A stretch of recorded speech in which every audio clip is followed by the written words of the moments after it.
క్రీస్తునందున్న ప్రియ దేవుని బిడ్డలారా, మీ అందరికీ నా యొక్క హృదయపూర్వకమైన వందనములు తెలియపరుచుకొనుచు ఈరోజు వాక్యమును మనము ధ్యానింపచేసుకుందాం. మనం అసలు దేని కొరకు మనం ఎదురు చూడాలి? తినుచు త్రాగుచు సుఖించేవారిగానే ఉండాలా? లేకపోతే పరలోక రాజ్యము ఉన్నది, ఆ రాజ్యములో మనము చేరాలి, ఆ రాజ్యములో మనము నివాసము చేయాలి అనే ఒక గొప్ప ఆలోచన కలిగి, నిరీక్షణ కలిగి మనము బ్రతికే వారి వలె ఉండాలి. కాబట్టి రెండవ రాకడ గురించి ఈరోజు కొన్ని వాక్యములను మనము ధ్యానింపచేసుకుందాం. రెండవ రాకడ గురించి మనము కొన్ని వాక్యములను ధ్యానింపచేసుకుందాం. నిజముగా రాకడ సమయము ఉన్నదా? ఆ రాకడ సమయము ఎలా ఉంటుంది? ఆ రాకడ సమయము ఏ విధముగా ఉంటుంది అనే దాని గురించి ఈరోజు క్లుప్తంగా ధ్యానింపచేసుకుందాం. జెఫన్యా గ్రంథము మొదటి అధ్యాయము 14వ వచనములో కనుక మనం చూసుకున్నట్లయితే, యెహోవా మహాదినము సమీపమాయెను. యెహోవా దినము సమీపమై అతి శీఘ్రముగా వచ్చుచూ ఉన్నది. ఏ విధముగా వస్తూ ఉన్నదంట? యెహోవా మహాదినము సమీపమైనది. చిన్నప్పటి నుంచి వింటూ ఉన్నామమ్మా, అయినా కానీ రాకడ సమయం రావట్లేదు అని అనుకుంటున్నారా? కానీ కాదు ప్రియ దేవుని బిడ్డలారా, రాకడ సమయము ఎందుకు ఆలస్యం అవుతుంది అని కనుక మనము గమనించినట్లయితే, అందరూ అంతటా మారు మనసు పొందాలి అనేది దేవుని యొక్క ప్రణాళిక, దేవుని యొక్క ఉద్దేశము. కాబట్టి ప్రతి ఒక్కరూ కూడా రక్షణ పొందుకోవాలి, ప్రతి ఒక్కరూ కూడా దేవుని మార్గమునికి రావాలి, ప్రతి ఒక్కరూ కూడా దేవుని కొరకు ప్రాధేయపడుతూ మొరపెట్టేవారిగా ఉండాలి. ఈ లోకంలో దేని కొరకు కూడా పరుగులెత్తటానికి వీలు లేకుండా దేవుని కొరకే నిలబడేవారిగా ఉండాలి అనేది ఆయన యొక్క అభిలాష, ఆయన యొక్క ఉద్దేశము, ఆయన యొక్క ప్రణాళిక. కాబట్టి అందరూ అంతటా మారు మనసు ఇంకనూ పొందలేదు. కాబట్టి దేవుని యొక్క యెహోవా మహాదినము సమీపమాయెను. యెహోవా దినము సమీపమై అతి శీఘ్రముగా వచ్చుచూ ఉన్నది. కాబట్టి ప్రియ దేవుని బిడలారా, ఆయన యొక్క దినము ఎలా ఉన్నదంట? సమీపముగా వస్తూ ఉన్నది.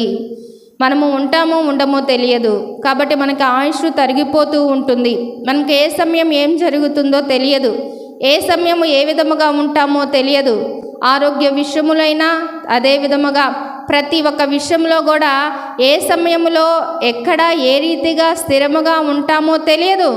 కాబట్టి మనము ఆయుష్ తీరక మునిపే, కాలగర్భంలోనికి వెళ్ళక మునిపే ఆ యొక్క రాకడ కొరకు మనము ఎదురు చూస్తూ మనము ఈ యొక్క ప్రాణాత్మ శరీరము కలిసి ఉండినప్పుడే మనము దేవుణ్ణి దగ్గరగా చేసుకొని దేవుణ్ణి ఆరాధించే వారిగా ఉండాలి. కాబట్టి ప్రియ దేవుని బిడలారా, యెహోవా మహాదినము ఎలా ఉన్నదంట? సమీపముగా ఉన్నది. యెహోవా దినము సమీపమై అతి శీఘ్రముగా వస్తూ ఉన్నది. ఎలా వస్తూ ఉన్నదంట? అది శీఘ్రముగా వస్తూ ఉన్నది. ఆలకించుడి. ఆలకిస్తూ ఉన్నారా? ఇంకేమైనా ఆలకిస్తూ ఉన్నారా? దేని కొరకు మీరు ఆలకిస్తూ ఉన్నారు? యెహోవా దినము వస్తూ ఉన్నది. యెహోవా దినము శీఘ్రముగా వస్తూ ఉన్నది. యెహోవా దినము సమీపముగా ఉన్నది అని ప్రకటిస్తూ ఉంటే ఆ ప్రకటనకు మీరు చెవియొగ్గేవారిగా ఉన్నారా? లేకపోతే లోకానుసారమైన వాటి వైపు చూస్తూ ఈ యొక్క రాకడ సమయాన్ని దూరపెట్టేవారిగా ఉంటూ ఉన్నారా? పరక్రమశాలులను మహారోధము చేయుదురు. ఎవరంట? పరక్రమశాలులు కలిగిన వారు కూడా మహారోధనము చేస్తారంట. 15వ వచనంలో చూసుకున్నట్లయితే, ఆ దినము ఉగ్రత దినము, శ్రమయు ఉపద్రవమును మహానాశమును కమ్ము దినము, అంధకారమును గాఢాంధకారమును కమ్ము దినము, మేఘములను గాఢాంధకారము కమ్ము దినము. ఆ దినమున ప్రాకారము గల పట్టణముల దగ్గరను ఎత్తైన గోపురముల దగ్గరను యుద్ధ ఘోషణమును బాకానాదము వినబడును. కాబట్టి ప్రియ దేవుని బిడ్డలారా, మనం కనుక చూసుకున్నట్లయితే ఆయన యొక్క మహాదినము సమీపముగా ఉన్నదంట, అతి శీఘ్రముగా వస్తూ ఉన్నదంట. ఆలకించుడి అని సెలవిస్తూ ఉన్నారు. అదే విధముగా ఈ సమీప దినమున ఎవరు రోదన చేస్తారంట? ఎవరెవరు రోదన చేస్తారండి? మహాపరక్రమశాలులు రోదన చేస్తూ ఉంటారు. ఉగ్రత దినమున శ్రమ వస్తూ ఉంటుంది, ఉగ్రత దినమున ఉపద్రవం వస్తూ ఉంటుంది. మహానాశనమును కమ్ము దినము అది. ఏ నాశనము కమ్ము దినము? ఒకరోజు ఒక కుటుంబంలో ఏదైనా అలజడి లేగితే అది కొన్ని గంటలు ఉంటుంది, కొన్ని రోజులు ఉంటుంది. కానే కాదు, ఇక్కడ అలాంటి నాశనము కాదు ఇక్కడ జరుగుతూ ఉంటుంది, అలాంటి అల్లరి కాదు ఇక్కడ జరుగుతూ ఉంటుంది. మహారోదనము కమ్ము దినము అంట. మహారోదనము, గాఢాంధకారము కమ్ము దినము. గాఢాంధకారము, చిమ్మ చీకటైపోతూ ఉంటుంది లోకమంతయు కూడా. మహానాశనమును కమ్ము దినము, నాశనమైపోతూ ఉంది. లోకములో ఉన్న వాటి కొరకు మీరు వేచి చూస్తూ ఉన్నారేమో, లోకములో ఉన్న వాటి కొరకు మీరు పరుగులెత్తుతూ ఉన్నారేమో. తినుచు త్రాగుచు సుఖించుకుంటూ గంతులు వేస్తూ చిందులు వేస్తూ మీరు అనేకమైన వాటి మీద మీరు మక్కువ చూపుతూ ఉన్నారేమో. కానీ కాదు ప్రియ దేవుని బిడ్డలారా, వాటి కొరకు మక్కువ చూపబడాల్సిన అవసరం లేదు. మహానాశనము కమ్ము దినము రాకమునుపే సృష్టికర్తను నీవు స్మరణ చేసుకునే వారి వలె ఉండాలి. సృష్టికర్త అయిన దేవుణ్ణి హత్తుకునే వారి వలె ఉండాలి. సృష్టికర్త అయిన దేవుణ్ణి మీ దగ్గరికి చేర్చుకునే వారి వలె ఉండాలి. శ్రమయు ఉపద్రవమును మహానాశనమును కమ్ము దినము రాక మునిపే నీ జీవితం అంతయు కూడా దేవునికి అంకితము చేసుకోవాల్సిందిగా ప్రభు దేవుని నామం పేరిట మనవి చేయించు ఉన్నాను. అదే విధముగా మనము చూసుకున్నట్లయితే జెఫన్యా గ్రంథము 1వ అధ్యాయము 18వ వచనంలో చూసుకున్నట్లయితే, యెహోవా ఉగ్రత దినమున తమ వెండి బంగారములు వారిని తప్పింపలేకపోవును. ఈ దినమున అంట ఏమి తప్పింపలేకపోతాయంట? వెండి బంగారములు వారిని తప్పింపలేకపోవును. వెండి బంగారముల కొరకు మీరు పరుగులెత్తుతూ ఉన్నారేమో, వాటిని కొనాలి అని, వాటిని పెట్టుకోవాలనని, వాటిని ఆభరణములుగా చేసుకొని వాటిని చూస్తూ మీరు మురిసిపోతూ ఉన్నారేమో. అవి మిమ్మల్ని ఏ రోజు కూడా మిమ్మల్ని తప్పింపచాలవు. ఉగ్రత దినమున తమ వెండి బంగారములు వారిని తప్పింపలేకపోవును. రోషాగ్ని చేత భూమి అంతయు దహింపబడును. రోషాగ్ని చేత భూమి అంతయు ఏం చేయబడుతుందంట? భూమి అంతయు కూడా దహింపబడును. అది కాల్చివేయబడుతూ ఉంటుంది. ఈ భూమియే శాశ్వతం అనుకుంటూ ఉన్నారేమో. భూమి మీద చేస్తూ ఉన్న కృత్యములన్నీ శాశ్వతం అనుకుంటూ ఉన్నారేమో. ఇది కాలిపోయే దినము ఒకటి వస్తూ ఉంటుంది. హఠాత్తుగా ఆయన భూనివాసులందరినీ సర్వనాశనము చేయబోచు ఉన్నాడు. హఠాత్తుగా జరుగుతుంది, చెప్పి రాదు. ఏ క్షణము వస్తుందో తెలియదు. కాబట్టి ప్రియాతి ప్రియ దేవుని బిడ్డలారా, మీ హృదయములను మీ శరీరములను చాలా జాగ్రత్తగా చూసుకొనుచు మనము దేవుని కొరకు మనము వెంబడించే వారి వలె ఉండాలి. భూమి మీద ఉన్న వాటిపైన మక్కువ చూపిస్తూ ఉన్నారేమో, భూమి మీద ఉన్న వాటి మీద ఎక్కువగా కూడా ఆశ కలిగి మీరు జీవిస్తూ ఉన్నారేమో. భూనివాసులందరినీ సర్వనాశనము చేయబోచు ఉన్నాడు. ఈ సర్వనాశనము చేయబోయే వారిలో మీరు కూడా ఉన్నారా? ప్రియాతి ప్రియ దేవుని బిడ్డలారా, ఈ యొక్క వాక్యము మీ చేత దేవుడు పలికిస్తూ ఉన్నాడు కాబట్టి మీరు తప్పకుండా కూడా రక్షణ మార్గముని పొందేవారిగా ఉండాలి.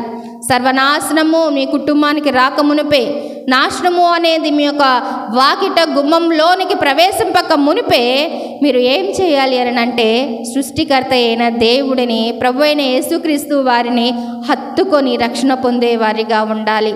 ఆయన యొక్క మహాదినము ఎలా వస్తూ ఉన్నదంట? సమీపముగా వస్తూ ఉన్నది. ఆయన మహాదినము ఏ విధముగా వస్తూ ఉన్నది? అతి శీఘ్రముగా వస్తూ ఉన్నది. మనం ఏం చేసేవారిగా ఉండాలి? ఆలకించేవారిగా ఉండాలి. మీరు ఆలకిస్తూ ఉన్నారా? ఆలకించాలి. ప్రతి ఒక్కరు కూడా ఆలకించాలి. ఉగ్రత దినమున ఎవరెవరు మహారోదనము చేస్తూ ఉన్నారంట?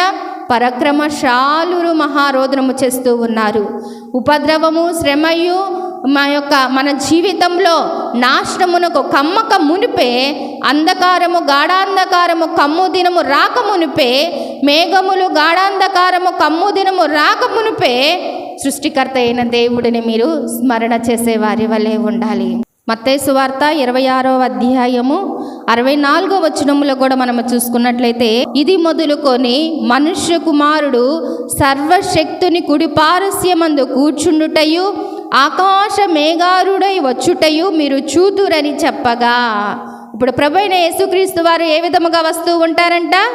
మనుష్య కుమారుడు సర్వశక్తుని కుడిపార్శ్వమున కూర్చుండుటయు ఆకాశ మేఘారుడై వచ్చుటయు మీరు చూతురని చెప్పగా, ఆయన ఏ విధముగా వస్తూ ఉన్నారంట? ఆయన ఏ విధముగా వస్తూ ఉన్నారంటే ఆకాశములో మేఘారుడై వస్తూ ఉన్నాడు. ఆయన వస్తాడా రాడా? ఆయన వస్తాడు, తప్పక వస్తాడు. నిన్ను నన్ను తీసుకొని పోవటానికి తప్పక వస్తూ ఉంటాడు. కాబట్టి అది మనము నమ్మేవారిగా ఉండాలి. రాకడ సమయం ఒకటి ఉన్నది, ఆయన మేఘారుడై వస్తూ ఉన్నాడని మనము నమ్మి ఉన్నాము. కాబట్టి తప్పకుండా మనము దేవుని కొరకు నిరీక్షణ కలిగి రాకడ సమయం ఒకటి ఉన్నదని గ్రహించి ఆలకించి దేవుని వాక్యమును నమ్మి నడిచేవారిగా ఉంటూ ఉండాలన్నమాట. కాబట్టి ప్రియ దేవుని బిడ్డలారా, లూకాసు వార్త 21వ అధ్యాయము 27వ వచనములో కూడా మనము చూసుకున్నట్లయితే, అప్పుడు మనుష్య కుమారుడు ప్రభావముతోనూ మహామహిమతోనూ మేఘారుడై వచ్చుట చూతురు. ఎలా వస్తూ ఉంటారంట ఆయన? అప్పుడు మనుష్య కుమారుడు ప్రభావముతోనూ మహామహిమతోనూ మేఘారుడై వచ్చుట చూతురు. ఆయన మేఘారుడై వస్తూ ఉంటాడంట. ఇప్పుడు మహామహిమతో వస్తూ ఉంటాడంట. మహామహిమతోనూ ప్రభావముతోనూ మేఘారుడై వచ్చుట మనము చూసేవారిమగా ఉంటూ ఉంటాం. ఆయన మహిమ కలిగిన మహారాజు కాబట్టి, ఆయన ప్రభావము కలిగిన మహారాజు కాబట్టి, ఆయన మేఘారుడై వచ్చుట చూతూ అంతవరకు కూడా మన కన్నులు కూడా దేని మీద నిరీక్షణ కలిగి ఉండాలి అని అంటే దేవుని కొరకు నిరీక్షణ కలిగి ఉండేవారి వలె ఉండాలి. రాకడ సమయం ఒకటి ఉన్నది, పరలోక రాజ్యము ఒకటి ఉన్నది. ఆ రాజ్యములో మనము వెళ్ళగలగాలి అనే ఒక గొప్ప నిరీక్షణ కలిగి ఉండినట్లయితే నీ కనుదృష్టి అంతయు కూడా లోకము వైపు ఉండకుండా పరలోక రాజ్యము వైపు ఉంటూ ఉంటుంది. ఆయన ఏ విధముగా వస్తూ ఉన్నాడంట?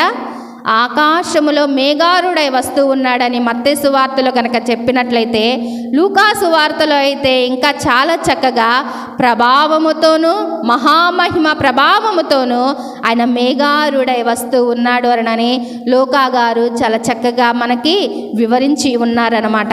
యోహాను సువార్త 14వ అధ్యాయము 3వ వచనంలో కూడా మనం చూసుకున్నట్లయితే, నేను వెళ్ళి మీకు స్థలము సిద్ధపరిచిన ఎడల నేనుండు స్థలములలో మీరును ఉండులాగున మరలా వచ్చి నా యొద్ద నుండుటకు మిమ్మల్ని తీసుకొని పోవచ్చు ఉన్నాను.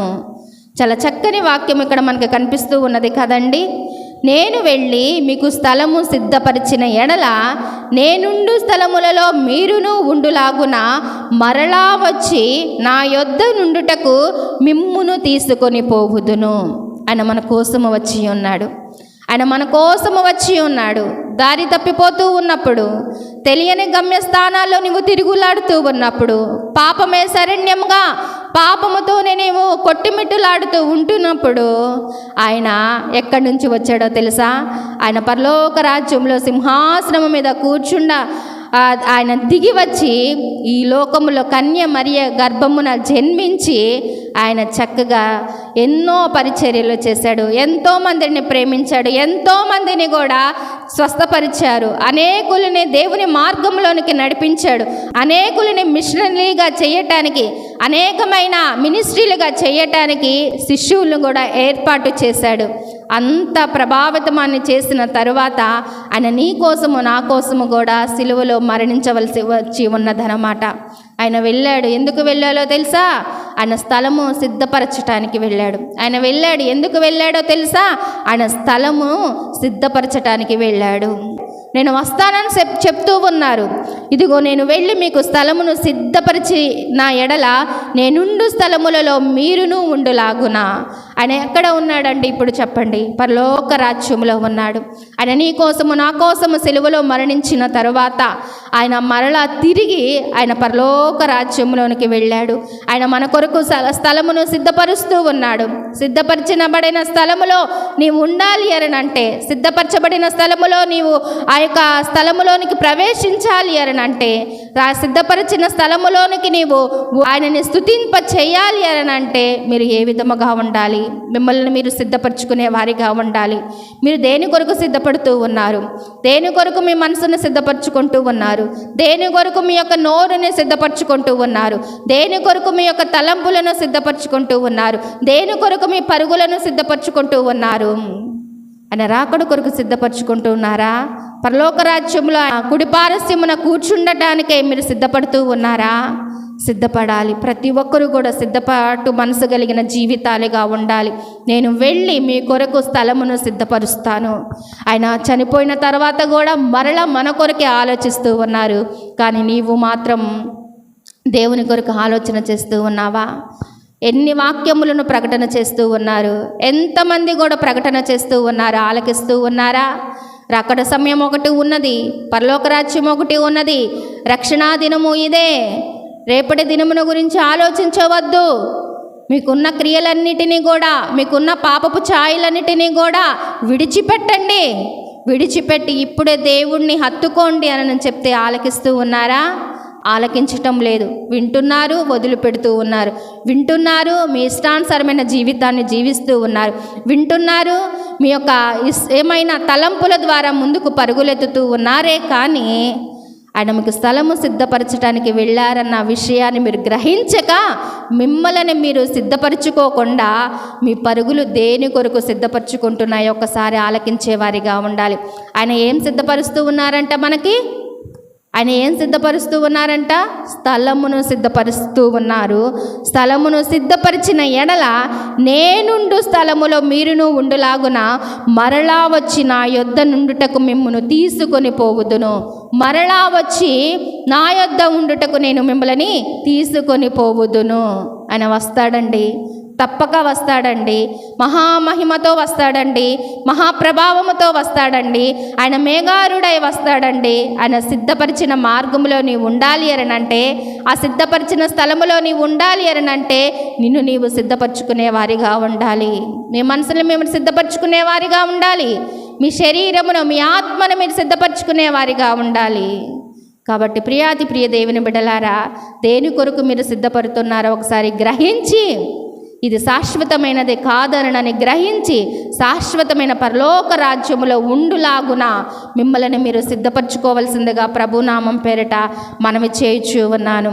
ఇంకా కనుక మనము చూసుకున్నట్లయితే అపోస్తుల కార్యములు 1వ అధ్యాయము, అపోస్తుల కార్యములు 1వ అధ్యాయము 11వ వచనములో కూడా మనం చూసుకున్నట్లయితే చక్కని మాటలు ఇక్కడ మన కొరకు పొందుపరచబడి ఉన్నాయి.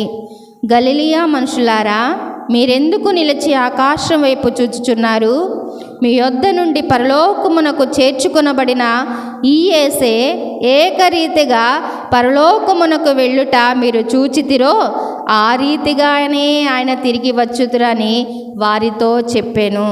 గలిలియా మనుషులారా, ఆనాటి కాలంలో గలిలియా మనుషులతో మాట్లాడిన దేవుడు ఈనాటి కాలంలో నీతో నాతో కూడా మాట్లాడుతూ ఉన్నారు. ఏ గ్రామంలో ఉన్నా, ఏ పట్టణంలో ఉన్నా, ఏ మారుమూర వీధులలో ఉన్నప్పటికీ కూడా దేవుడు నీతో మాట్లాడుతూ ఉన్నారు. మీరెందుకు నిలిచి ఆకాశం వైపు చూచుచూ ఉన్నారు? మీ యొద్ద నుండి పరలోకమునకు చేర్చబడిన యేసే ఏ రీతిగా పరలోకమునకు వెళ్ళుట మీరు చూచితిరో, ఆ రీతిగానే ఆయన తిరిగి వచ్చుతిరని వారితో చెప్పాను. మన కోసము మార్గములను సిద్ధపరిచాడు, స్థలములను సిద్ధపరుస్తూ ఉన్నాడు. మరలా రావటానికి కూడా తన యొక్క మనసును కూడా సిద్ధపరచుకుంటూ ఉన్నాడు. ప్రభావముతోను, మహామహిమ ప్రభావముతోను మేఘారుడై రావటానికి ఆయన సిద్ధపడుతూ ఉంటే మీరు దేని కొరకు సిద్ధపడుతూ ఉన్నారో ఒకసారి గ్రహించండి. ఏ రీతిగా పరలోకమునకు వెళ్ళుట మీరు చూచితిరో, ఆ రీతిగా ఆయన తిరిగి వచ్చునని వారితో చెప్పాను. తప్పకుండా వస్తాడండి దేవుడు. నిన్ను నన్ను తీసుకొని పోవటానికి వస్తూ ఉంటాడు. కాబట్టి ప్రియ దేవుని బిడ్డలారా, మనం ఏ విధముగా ఉండాలంట? సిద్ధపడి మనము ఉండేవారిగా ఉండాలి. రోమా రాసిన పత్రిక 2వ అధ్యాయము 5వ వచనములు కూడా మనము చూసుకున్నట్లయితే, నీ కాఠిన్యమును మార్పు పొందని నీ హృదయమును అనుసరించి ఉగ్రత దినమందు అనగా దేవుని న్యాయమైన తీర్పు బయలుపరచబడు దినమందు నీకు నీవే ఉగ్రతను సమకూర్చుకొనుచూ ఉన్నావు. ఆయన ప్రతివానికి వాని క్రియల చొప్పున ప్రతిఫలమిచ్చును. ఏమి సమకూర్చుకొనిచున్నారో తెలుసా ప్రియాతి దేవుని బిడలారా?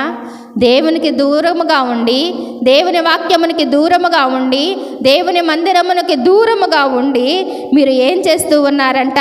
ఉగ్రతను సమకూర్చుకొనుచూ ఉన్నారు. ఉగ్రత దినము ఎలా ఉంటుంది? మహారోదనము ఉంటుంది. ఉగ్రత దినము ఏ విధముగా ఉంటుంది? పరాక్రమశాలులు కూడా రోదనము చేస్తూ ఉన్నారు. ఉగ్రత దినము ఏ విధముగా ఉంటుంది? గాఢాంధకారము కమ్మబోతూ ఉంటుంది. ఆ దినమును మీరు ఏం చేస్తూ ఉంటున్నారంట? ఉగ్రత దినమందు మీరు సమకూర్చుకొనుచూ ఉన్నారు. ఉగ్రతను సమకూర్చుకొనుచూ ఉన్నారు. ప్రతి ఒక్కరికి కూడా దీవెనలు కావాలి, ప్రతి ఒక్కరికి ఆశీర్వాదాలు కావాలి, ప్రతి ఒక్కరికి క్షేమము కావాలి. కానీ దేవుని మార్గములు అవసరం లేదు, ప్రార్థన అవసరం లేదు, పశ్చాత్తాప హృదయం అవసరం లేదు, విరిగి నలిగిన మనసు అవసరం లేదు. అవసరము లేకుండా, సిద్ధపరచుకోకుండా, ఆత్మను దేవునికి అప్పగించుకోకుండా, శరీరమును విరగనలగా కొట్టుకోకుండా దీవెనలో మాత్రము రావాలి అని అనుకుంటూ ఉన్నారు. ప్రియ దేవుని బిడ్డలారా, వాటి కొరకు మీ జీవితాలని ఏం చేస్తూ ఉన్నారో తెలుసా? ఉగ్రతను సమకూర్చుకునే వారిగా ఉండాలి. నీ కాఠిన్యమును మార్పు నొందని నీ హృదయమును అనుసరించి. ఎవరిని అనుసరిస్తూ ఉన్నారు ఇప్పుడు? నీ హృదయమును అనుసరించి, మీ హృదయమును అనుసరించి ఏం చేస్తూ ఉన్నారంట? ఉగ్రత దినమందు దేవుని న్యాయమైన తీర్పు బయలుపరచబడు దినమునందు నీకు నీవే ఉగ్రతను ఏం చేస్తూ ఉన్నారు? సమకూర్చుకొనుచూ ఉన్నారు. ఎవ్వరూ సమకూర్చటం లేదు, ఎవ్వరూ సమకూర్చటం లేదు. నీకు నీవే నాశనమును కోరుకుంటూ ఉన్నారు. మీ హృదయ కాఠిన్యమును అనుసరిస్తూ ఉన్నారు. మీ హృదయమంతయు కూడా కాఠిన్యము చేత నింపబడి ఉన్నది. మీ హృదయమంతయు కూడా ఆ ఉగ్రత దినమునందు, అనగా దేవుని న్యాయమైన తీర్పు బయలుపరచబడు దినమునందు నీకు నీవే ఉగ్రతను సమకూర్చుకొనుచూ ఉన్నారు. ఇప్పుడు మార్పు నొందని హృదయమును అనుసరించి మీ ఉగ్రతను సమకూర్చుకుంటారా? మార్పు నొందిన హృదయంలో దేవుని వాక్యమును పెట్టుకొని ఉగ్రత దినమును తప్పించుకొని ఆయన పరలోక రాజ్యములో కుడిపారస్యముని అంద కూర్చుండబెట్టేవారిగా మిమ్మల్ని మీరు సిద్ధపరచుకునేవారిగా ఉంటూ ఉంటారా? ఒక్కసారి మిమ్మల్ని మీరే పరిశీలన చేసుకోండి. మీ హృదయ కాఠిన్యమును బట్టి గనక మీరు నడుచుకున్నట్లయితే, దాన్ని గనక అనుసరించినట్లయితే, వాటిని అనుసరించి మీరు నడుచుకున్నట్లయితే ఎవ్వరూ కూడా ఉగ్రతను చాలరు. మీ వద్ద ఉన్న వెండి బంగారములు తప్పింప చాలవు ఉగ్రత దినమునందు. మీ హృదయమును కాఠిన్యమును అనుసరించి నడుచుకొనుచూ ఉన్న ప్రతి ఒక్కరూ కూడా, ఎవ్వరూ కూడా ఉగ్రత దినమునందు దాటిపోవటానికి వీలు లేనే లేదు. ఎవరు సిద్ధపరచుకుంటారో తెలుసా? హృదయం అంతా దేవుని వాక్యమును నింపుకున్నవారు. ఎవరు దేవుని ఆ యొక్క ఉగ్రత దినమునందు తప్పించబడతారో తెలుసా?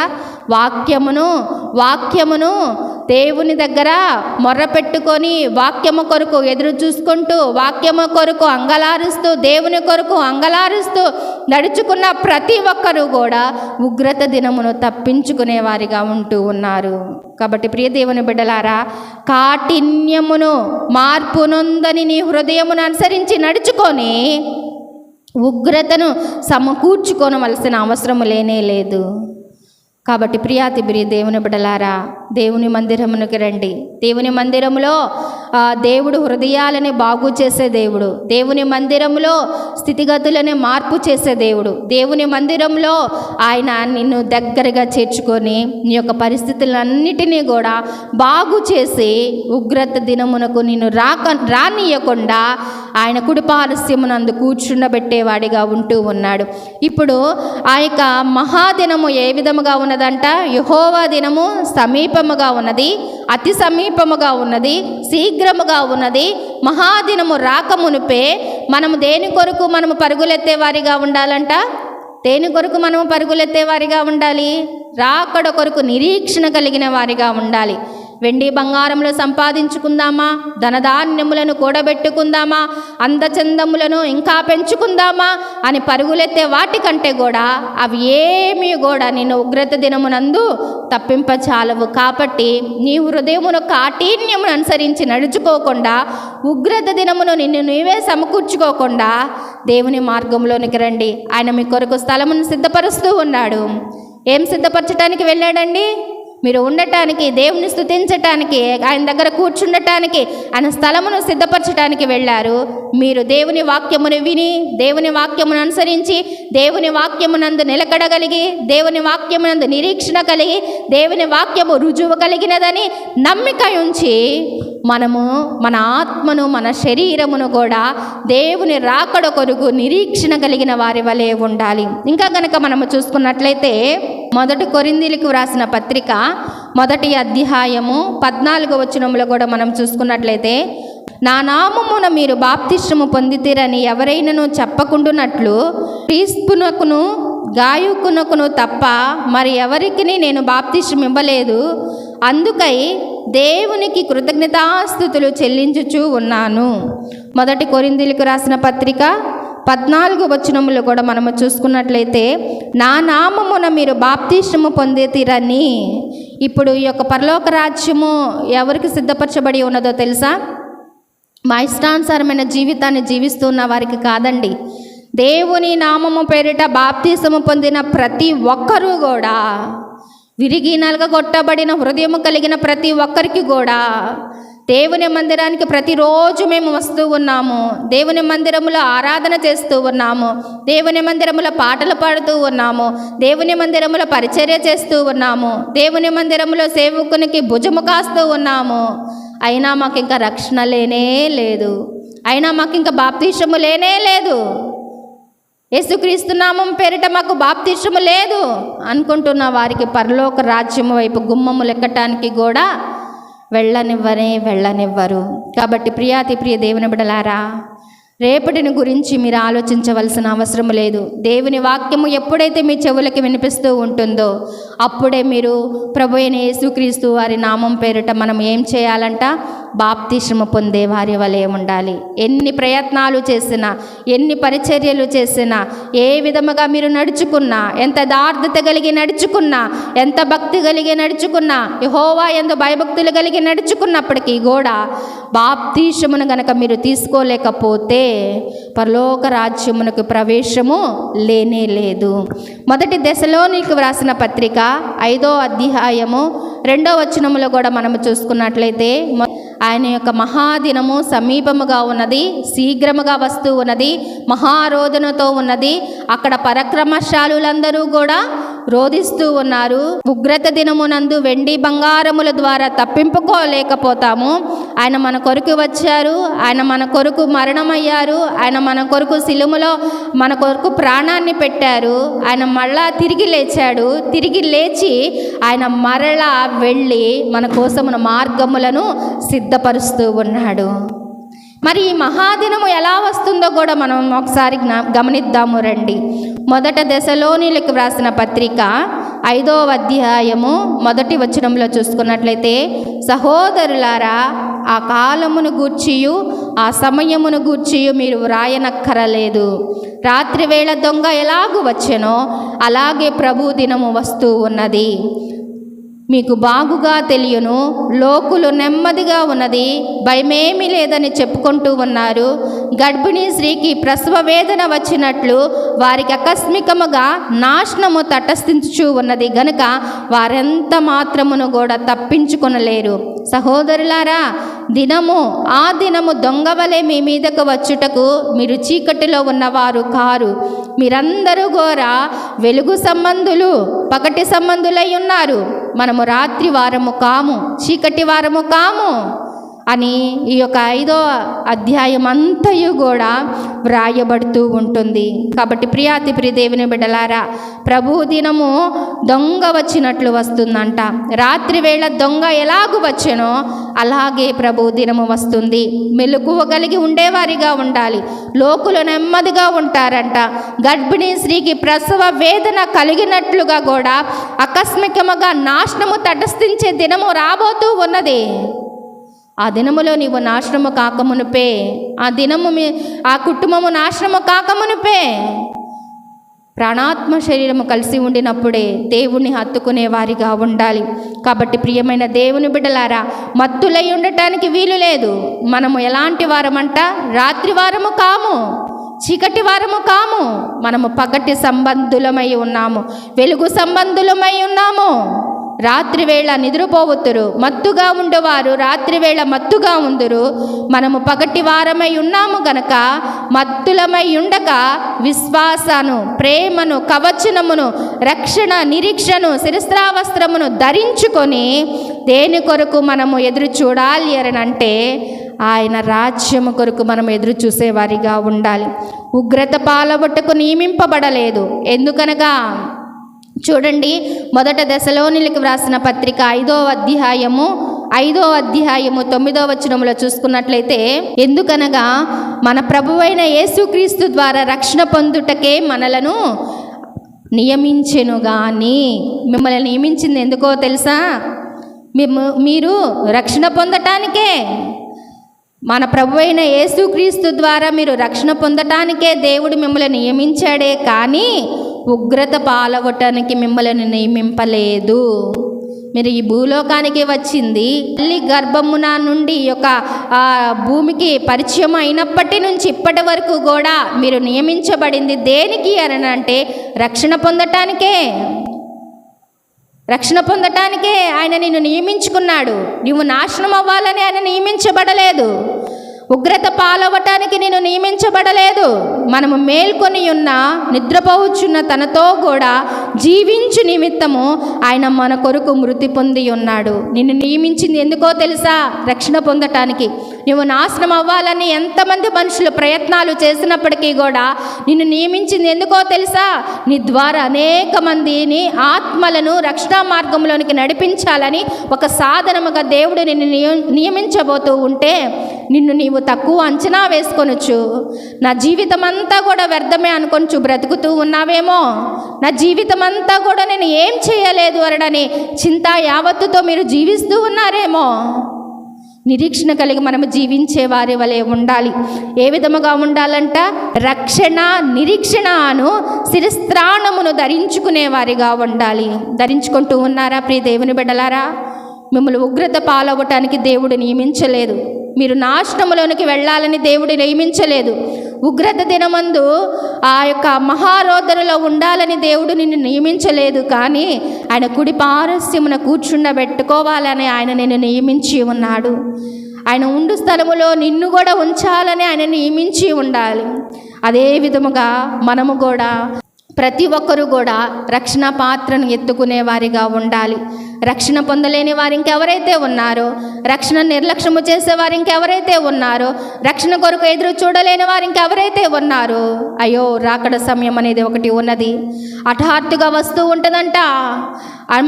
మనము ఈ లోకవారము కానే కాదు, వెలుగు సంబంధులమై ఉన్నాము. మత్తులుగా ఉండటానికి వీలు లేదు, మెలకువ కలిగి ఉండాలి అని ప్రతి ఒక్కరూ కూడా గ్రహించి మహాదినమునకు నాశనము కాకమునుపే, మహాదినము రాకమునుపే, మహాదినము శీఘ్రముగా వస్తూ ఉన్నది కాబట్టి ఆ దినము రాకమునుపే నిన్ను నీవు సృష్టికర్తకు స్మరణకు చేసుకునే వారి వలె ఉండాలి. నీ ఆత్మ ఎక్కడి నుంచి వచ్చిందో ఒకసారి తెలుసుకున్నట్లయితే ఆ ఆత్మ దేవుని దగ్గరికి వెళ్ళాలి అనేది కనుక మనము గ్రహించుకునే వారిగా ఉండాలి.